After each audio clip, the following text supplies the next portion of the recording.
ये बात बिल्कुल सही है कि प्रशांत किशोर के बिहार पॉलिटिक्स में आने से लोगों में जागरूकता तो आई है।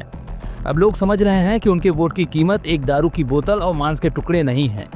पहले बिहार की राजनीति जात पात, मंदिर मस्जिद और वोट की रणनीतियों तक सिमट कर रह जाती थी। पलायन, गरीबी, बेरोजगारी और भ्रष्टाचार जैसे असल मुद्दों पर कोई बात नहीं करता था। लेकिन अब बीजेपी वाले भी पलायन पर बात करते हुए दिखाई देते हैं। प्रशांत किशोर ने बिना कोई चुनाव लड़े, बिना कोई मंत्री पद मांगे बिहार की जनता को वो ताकत दे दी जो दशकों से आज तक कोई नेता नहीं दे पाया। जागरूकता।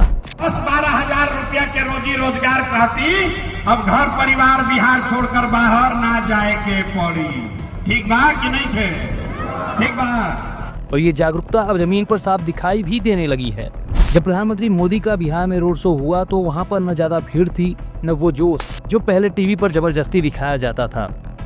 अब सोचिए कि लोगों को भीड़ बनाने के लिए उन्हें जबरदस्ती मोदी जी की रैली में बुलाया गया, जिस पर लोगों ने खुलकर बोला, इतनी बड़ी मात्रा में आपका आना, मैं आपका हृदय से जितना धन्यवाद करूं उतना कम है। नहीं, बिल्कुल नहीं आना चाहिए। हम लोग किस लिए आए भाई? हम लोग का कोई जो भी हम लोग का जरूरत है पूरा होता ही नहीं है, तो हम लोग किस लिए आए? हमारा इच्छा नहीं था, हम लोग को जबरदस्ती भेजा जा रहा है, बस और कुछ है नहीं। क्यों? क्योंकि बिहार की जनता अब समझने लगी है कि मंच की भाषण और जमीन की हकीकत दो अलग अलग कहानियां हैं।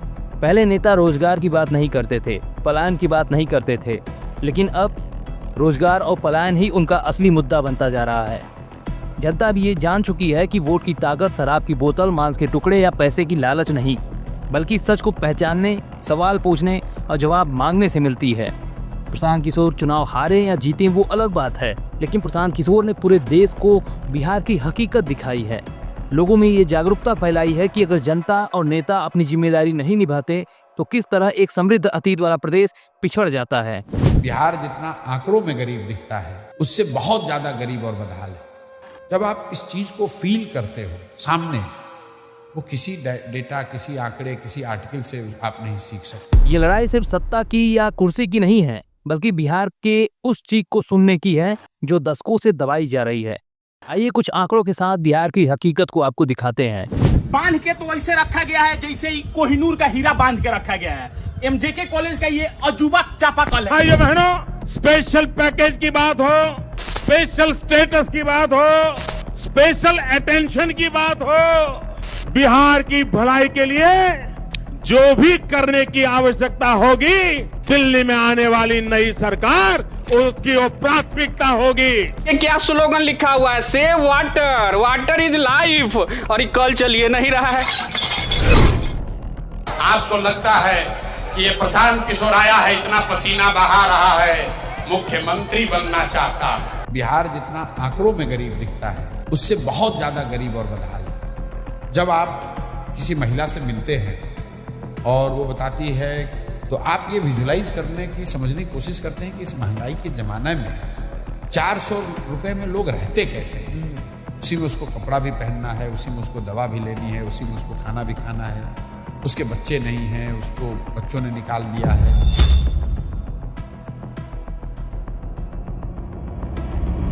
शिक्षा का हाल तो बिहार में ऐसा है कि हंसी भी आती है और आंसू भी।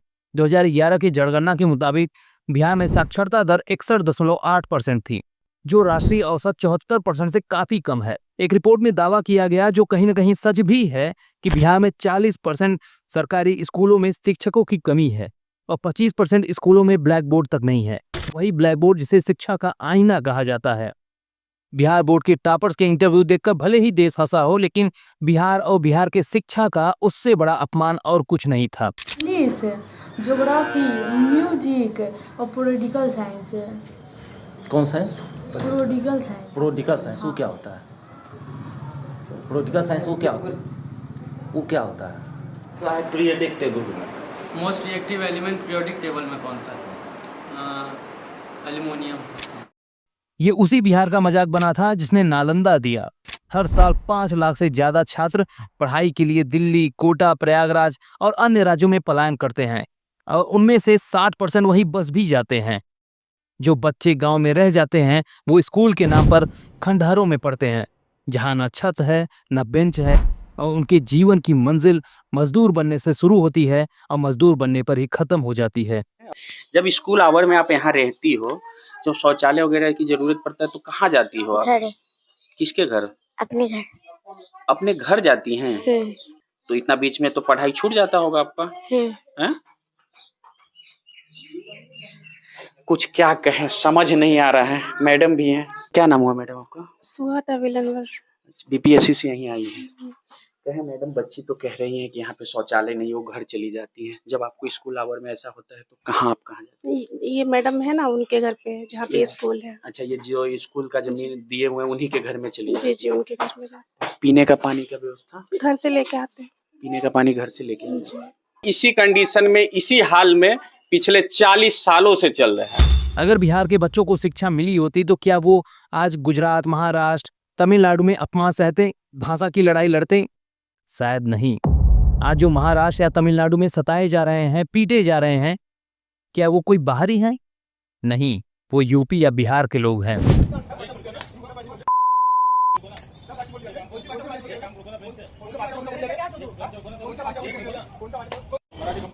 बेरोजगारी बिहार का सबसे बड़ा अभिशाप है। 2022 की एक रिपोर्ट से पता चलता है कि बिहार में बेरोजगारी दर 14% से ऊपर है, जो 2023 में ग्रामीण इलाकों में 15% तक पहुंच गई।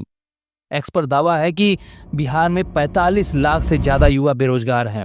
सरकारी नौकरियों की बात करना भी मजाक बन चुका है। 2023 में बिहार पुलिस भर्ती परीक्षा का पेपर लीक हुआ और लाखों युवाओं का भविष्य अंधेरे में डूब गया। 2018-19 के मध्य गंगा योजना सर्वे के अनुसार 57% परिवारों से कम एक सदस्य रोजगार के लिए बाहर गया हुआ है। ये युवा ट्रेनों में धक्के खाते गुजरात, महाराष्ट्र, दिल्ली में मजदूरी करने को मजबूर है, जहां उन्हें भाषा और संस्कृति के नाम पर अपमान और हिंसा झेलनी पड़ती है। बिहार के मेहनती नौजवानों को बोझ समझा जाता है, जबकि यही लोग देश की अर्थव्यवस्था की बुनियाद हैं, लेकिन उन्हें बिहारी कह के गाली दिया जाता है। देखिए, बीचे रोड में पोल गांथ दिया गया है, आधा रोड उधर है, आधा रोड इधर है। ये कौन, माने गणंधा भी अगर इंसान होगा ना, उसको भी समझ में आएगा कि ऐसे नहीं करना है। भ्रष्टाचार ने तो बिहार को अंदर से खोखला कर दिया है। एक रिपोर्ट में बताया गया कि 2022-23 में मनरेगा की 38% राशि गलत हाथों में चली गई। आवास योजना के तहत बने मकानों में 30% अभी भी अधूरे हैं। पंचायत से लेकर सचिवालय तक हर योजना में 10 से 40% कमीशन तय है। एक तरफ गरीब का हक छीना जाता है और दूसरी तरफ उन्हें मिलती है मिट्टी की सड़क, टूटी हुई छत। जमीन माफिया का खेल तो और भी खतरनाक है। गांव में एक इंच की जमीन लेने के लिए लोग थाना, ब्लॉक, कोर्ट के चक्कर काटते काटते मर जाते हैं। अब सोचिए कि नेताओं और अधिकारियों ने मिलकर यहाँ की जमीनों पर कब्जा कर लिया है, नक्शे बदल दिए हैं। और आप बताइए, मोदी जी का भाषण 14 में हमने लिखा है, मैं आपको कोट कर देता हूं। मोतिहारी में मैंने उस समय मोदी जी से कहलवाया। मोदी जी ने कहा कि इसी चीनी मिल से के बनी हुए चीनी से चाय पीऊंगा, तब बिहार लौटूंगा, तब वोट मांगने आऊंगा। 14 में कहा था, नहीं बना। अरे भैया, मोतिहारी चीनी मिल का जमीन एक एक टुकड़ा बांट दिया गया, बेच दिया गया, और खरीदने वाले आधे से ज्यादा भाजपाई हैं। आपके कैमरे पर कह रहा हूं, फिर कहेगा कि मानहानि का दावा करेंगे। आधे से ज्यादा मोदी जी के पार्टी के लोगों ने उस मिल के जमीन को बेच लिया, हड़प लिया। उसके बाद मोदी जी वहां 4 बार गए, लेकिन गलती मोदी जी की नहीं है, गलती बिहारियों की है, मोतिहारी के लोगों की है।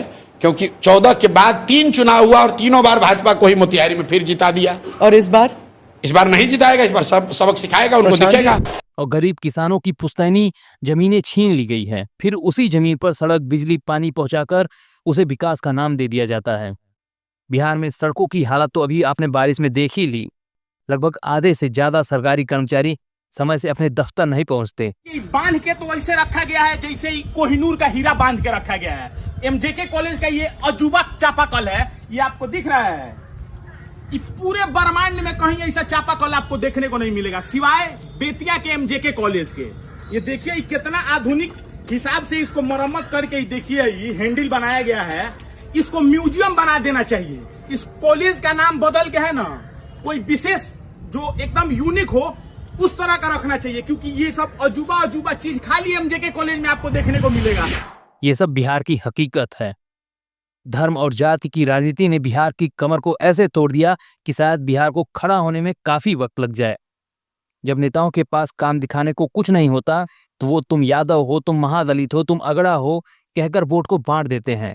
आपको एक वीडियो क्लिप दिखा रहा हूं, आप देखिए कैसे एक नेता जनता को उकसा रहा है। लेकिन राष्ट्रपति द्रौपदी मुर्मू को राम मंदिर के उद्घाटन में नहीं बुलाया, चूंकि वो दलित की बेटी है। उसके बाद राष्ट्रपति, उसके बाद भी आंख अगर नहीं खुलता है हमारे समाज को, दलित भाई को, हमारे समाज को, तो दुर्भाग्य है हम लोगों का। आने वाला पीढ़ी और हम लोगों का गुलाम होगा। सोचिए अभी इसके मन में कितना मैल भरा है। ये शिक्षा की बात नहीं कर रहा, स्कूल अस्पताल की बात नहीं कर रहा, अभी इसके सर पर जाति का भूत नाच रहा है। क्या ये कभी सत्ता में आने के बाद बिहार के विकास की बात करेगा? कभी नहीं। इन नेताओं ने बिहार की भूख, लाचारी और मजबूरी को अपनी राजनीति का जमीन बना लिया है। जनता बढ़ जाती है और नेता इनके टुकड़ों पे अपनी रोटियां सेकते हैं। प्रशांत किशोर से मुझे इसलिए उम्मीद है कि उस व्यक्ति ने इस खेल को बदल दिया। उन्होंने जाति की बात नहीं की कि तुम किस जाति के हो, अगड़ा हो, पिछड़ा हो। उन्होंने बिहार की हकीकत को जाना है, समझा है, बिहार की मजबूरी को गांव-गांव जाकर देखा है। बेरोजगारी, पलायन, बच्चों के भविष्य को बिहार का असली मुद्दा बना दिया। उन्होंने गांव-गांव जाकर दरवाजे दरवाजे पर लोगों से सिर्फ एक ही बात कही, अपने बच्चों के भविष्य के लिए अब चुप मत रहो। न कोई स्टंट, न मीडिया में कोई ड्रामा, बस जमीन पर लोगों की बातें सुनना, उनसे सवाल पूछने की हिम्मत देना। आज वही लोग बोल रहे हैं हम भी सवाल कर सकते हैं, हम भी बदलाव ला सकते हैं। उन्हीं में से बच्चों में इतनी हिम्मत आ गई है कि वो कैमरा लेकर बिहार की हकीकत को खुद कैद कर सत्ता से सवाल कर रहे हैं। ये हमारे माननीय पीएम साहब के भाषण, देश झुकेगा नहीं और बिहार का विकास रुकेगा नहीं। ई है बिहार के विकास, जे आदमी के चले के लेल रास्ता न, बारिश अब सो तो कादो हो जाए।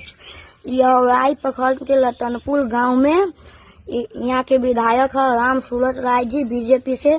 तू सब वो वीडियो राम सूरत राय तक पहुँचा बा, ठीक। अब सवाल ये नहीं है कि 2025 में कौन जीतेगा, सवाल ये है क्या बिहार का नौजवान फिर से किसी नेता के जुमलेबाजी पर भरोसा करेगा? क्या किसान फसल उगाकर भी भूखा रहेगा? क्या अफसरों की ऐसे ही मनमानी चलती रहेगी?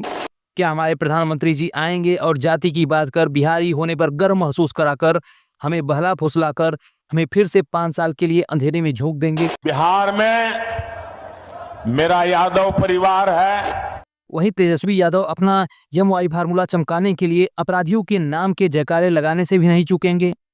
साबुद्दीन जी अमर रहे, साबुद्दीन जी अमर रहे।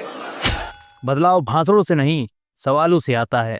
जब जनता अपने सम्मान के लिए जाग जाती है तो न जाति काम आती है और न जुमले और न झूठे वादे।